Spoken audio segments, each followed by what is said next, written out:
A Syrian artist has reimagined the U.S. president and 10 other world leaders as refugees in a series of compelling paintings.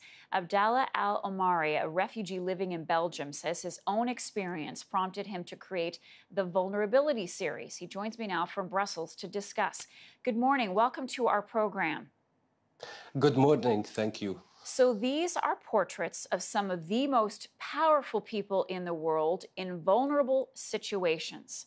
Tell us more about what you wanted to show in these paintings and why you chose these world leaders. Okay, so first of all, my basic desire of working on this project was my own experience of displacement and the frustration I had, like every other Syrian or anyone around the world that went under any kind of injustice would feel. So I wanted to see these political figures that are supposedly the ones who are responsible on making decisions and solving our universal problems. I wanted to see them in the shoes of the vulnerable people, of refugees, of poor people, of yeah, and then this project, as it is, as you say, it consists of large volume paintings, oil and acrylic on canvas, and also other sketches.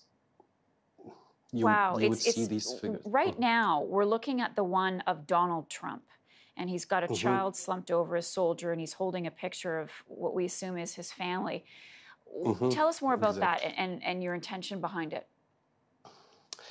Well, as we all know, the situation of like Donald Trump's take on refugees, we all know how shocking it is. So he should be one of these political figures depicted in the series.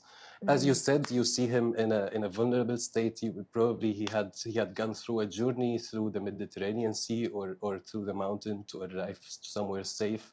And on the way, he probably lost his family, and he's looking for them with the photo in his hand.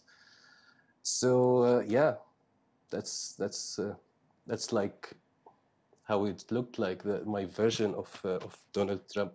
Okay, and we've also seen Putin standing in a line, what looks to be waiting for food, and we're just continue to run through these pictures as you and I continue this conversation. Now, where can people see these paintings, Abdalla? Where are they on display?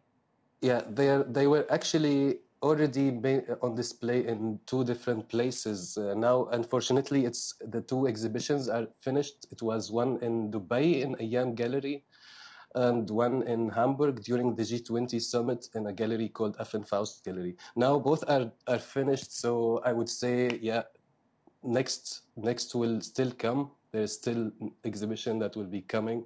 Maybe just Google it, follow me on Instagram, and I will give you the news.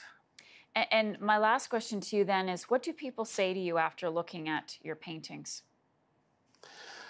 Many different reactions that you would have like through this last 2 months. Most of the reactions I received personally were quite positive. I had a lot of heartwarming reactions. People were really moved by this such kind of project that is accessible and then like not very complicated artistically. That is easily approached by people. And for sure, there can be some negative reactions. I guess the reason would be that some people cannot see their leaders fall off their thrones. They cannot see them weak. But I think if they just get used to looking at them in this situation, they would find that there is nothing wrong with being vulnerable also. Right. And I think, in my view, at least, it shows how fragile our circumstances are. Abdalla Al Omari, joining us this morning from Brussels. Thank you so much, and all the best to you.